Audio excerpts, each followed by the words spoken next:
عملی نیکی میں اصل شے ہے ہمدردی، ہمدردی میں مال خرچ کرنا، اور اس کے لیے ستون ہے زکوٰۃ۔ کم سے کم یہ 2.5% تو نکالو، بوتل کا کارک تو کھل جائے، پھر اور بھی دو، اور بھی دو، اور بھی دو۔ یہ تو obligatory ہے، یہ تو فرض ہے، یہ تو لازم ہے۔ لیکن مقصد کیا ہے؟ اس کو جو سمجھ لیا بس یہی زکوٰۃ ہی ہمارے ذمے میں ہے، وہ بڑے مغالطے میں ہے۔ حضور نے فرمایا صلی اللہ علیہ وسلم، ان فی المال حقا سوى الزکوٰۃ، اے مسلمانوں یہ نہ سمجھنا کہ بس زکوٰۃ ادا کر دی تو تمہارے مال کا سارا حق ادا ہو گیا۔ ان فی المال حقا سوى الزکوٰۃ، تمہارے اموال میں حق ہے اللہ کا زکوٰۃ کے علاوہ بھی۔ اور پھر آپ نے یہ آیت پڑھی، وَآتَى الْمَالَ عَلَىٰ حُبِّهِ ذَوِي الْقُرْبَىٰ وَالْيَتَامَىٰ وَالْمَسَاكِينَ وَابْنَ السَّبِيلِ وَالسَّائِلِينَ وَفِي الرِّقَابِ وَأَقَامَ الصَّلَاةَ وَآتَى الزَّكَاةَ۔ یہاں آتا زکوٰۃ تو ہے ہی ہے، اس سے پہلے جو آ رہا ہے یہ سرپلس ہے، اس سے آگے کی بات ہے، یہ ایڈیشنل ہے۔ اسی لیے جب انفقوا انفقوا انفقوا انفقوا انفقوا کی جو تکرار ہوتی ہے قرآن مجید میں، تو ایک جگہ پھر سوال کیا صحابہ نے، کتنا خرچ کریں حضور؟ فرمایا قل العفو، کہہ دو جو بھی ضرورت سے زائد دے ڈالو، don't accumulate, don't retain any thing.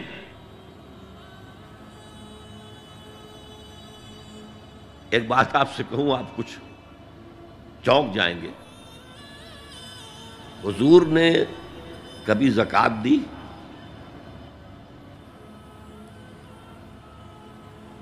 کبھی نصاب کے بقدر پیسہ آپ کے پاس جمع ہوا کہ آپ پر زکوٰۃ واجب ہوتی؟ کیسی عجیب بات ہے۔ ارکان دین میں سے ایک رکن سرے سے غائب، کبھی آپ نے مال رکھا ہی نہیں۔ حضور کا اسوہ ہم جانتے ہیں، مسواک کر لی ہے، پائچے جو ہے ٹخنے سے اوپر کر لیے ہیں، یہ اسوہ ہے؟ ہاں ہے، یہ بھی ہے، ٹھیک ہے، سنت ہے، اسوہ تو یہ ہے۔ اور صرف آپ کا نہیں، جنہیں ہم کہتے ہیں فقراء صحابہ، ابو ہریرہ، ابو ذر، سلمان فارسی، علی رضی اللہ تعالی عنہم اجمعین، یہ فقراء صحابہ میں سے تھے، کبھی کچھ نہیں رکھا اپنے پاس۔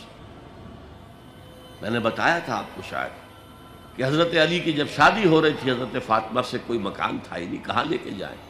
ایک انصاری نے ایک حجرہ دیا ہے اپنے مکان کا، اس میں حضرت فاطمہ ودا ہو کر گئی۔ He didn't have any home۔ ابو ذر وہ تو دوسری انتہا کو چلے گئے تھے۔ قانون یہی ہے، حلال سے کماؤ، اگر ایک حد سے آگے بڑھ جائے تو زکوٰۃ دے دو، باقی تمہارے اختیار میں ہے، دینا چاہو دو، نہ دینا چاہو رکھو اپنے پاس۔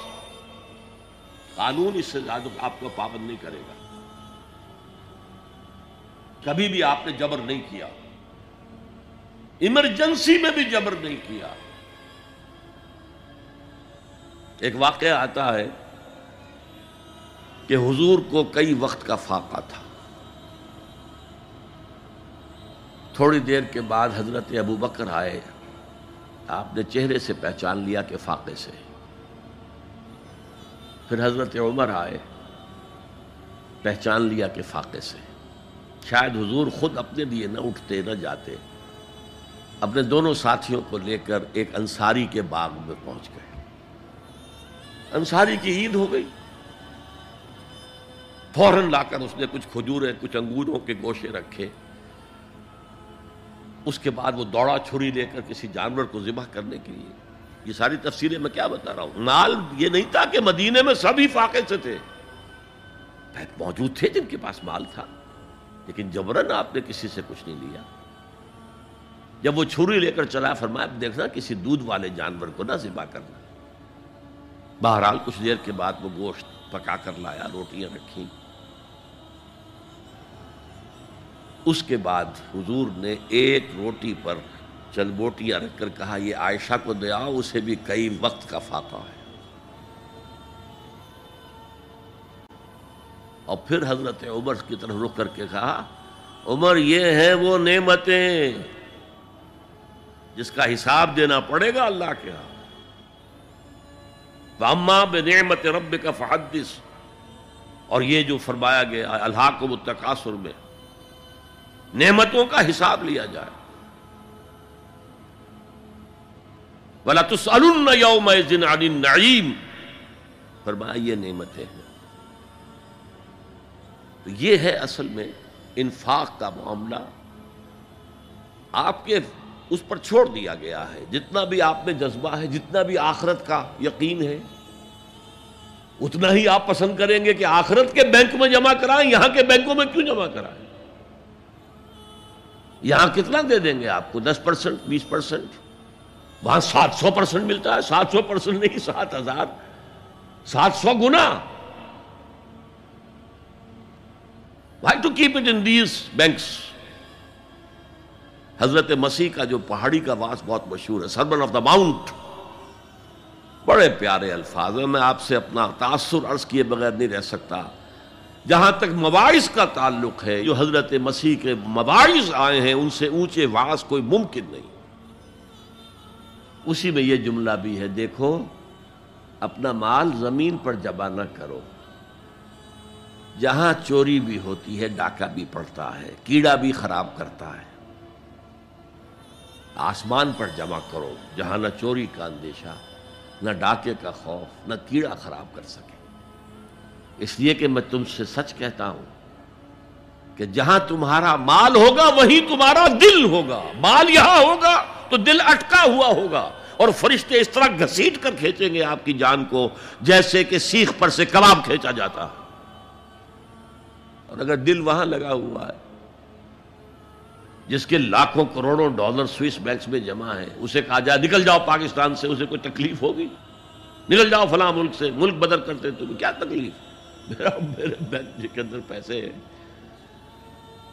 البتہ جس کا باہر کچھ نہ ہو اسے اگر یہ دی جائے سزا تو اس کی تو جان پر بن جائے گی. تو یہ ہے انفاق کا معاملہ. اس میں یہ دو جو ہے، ایک قانونی سطح ہے. قانونی سطح یہ کہ حلال ذریعہ حرام نہ ہو، سود نہ ہو، جوا نہ ہو، فحاشی کو ذریعہ نہ بنایا جائے، منشیات کو ذریعہ نہ بنایا جائے کمائی کا. اور جو بھی آپ کے پاس ہے، آپ نصاب کی سطح کے اوپر آ گئے تو 2.5% زکوٰۃ دے دو. قانون اس سے آگے آپ سے مطالبہ نہیں کرے گا. اگرچہ فقہا نے یہ فتویٰ دیا ہے کہ اگر کسی وقت جو فقراء ہیں ان کی ضرورتیں زکوٰۃ سے پوری نہ ہو سکیں تو اس وقت کا امام، اس وقت کا خلیفہ، وہ زبردستی بھی عمراء کے مال میں سے مزید لے سکتا ہے زکوٰۃ کے علاوہ. لیکن کمال یہ ہے محمد رسول اللہ صلی اللہ علیہ وسلم کا کہ نہایت جان اصل تحریک جو تھی، انقلابی تحریک، اس میں بھی کبھی آپ نے جبر سے کام نہیں لیا. یہ آپ کے چوائس پر ہے. البتہ ایک معیار مقرر کر دیا، جیسے حضرت ابو بکر غزوہ تبوک کے موقع پر سب کچھ لے آئے تھے گھر میں جھاڑو پھینک کر. عام حالات میں یہ نہیں. ایک شخص آئے، صحابی انصاری، میں اپنا سب کچھ اللہ کی راہ میں دینا چاہتا ہوں. فرمایا نہیں، تم چاہتے ہو کہ اپنے ورثاء کو غریب اور فقیر بنا کر جاؤ؟ اس نے کہا اچھا میں آدھا نہیں، آدھا بھی بہت ہے. فرمایا تہائی دیتا ہوں. فرمایا ہاں تہائی کافی ہے. وَالثُّلُثُ کثیر، اور ثلث بھی بہت ہے. اور یہی قانون ہے وراثت کا. آپ ثلث سے زیادہ، 1/3 سے زیادہ کی وصیت نہیں کر سکتے. 2/3 مال جو ہے کم سے کم وہ صرف قانون وراثت کے مطابق تقسیم ہو، اور کسی وارث کے لیے وصیت نہیں کر سکتے. ایک بیٹے کو اس کا حصہ بھی مل جائے اور پھر مزید جو ہے وصیت نہیں. وارث کے لیے لا وصیت لوارث. تو یہ ہے زکوٰۃ، در حقیقت اس جذبہ انفاق کو سپورٹ دینے والی شے، کم سے کم یہ تو دو۔ بوتل کا کارک کھل جائے گا تو مزید بھی نکل آئے گا اس میں سے۔ وَآتَ الْمَالَ عَلَىٰ حُبِّهِ ذَوِي الْقُرْبَىٰ وَالْيَتَامَىٰ وَالْمَسَاكِينَ وَابْنَ السَّبِيلِ وَالسَّائِلِينَ وَفِي الرِّقَابِ وَأَقَامَ الصَّلَاةَ وَآتَى الزَّكَاةَ۔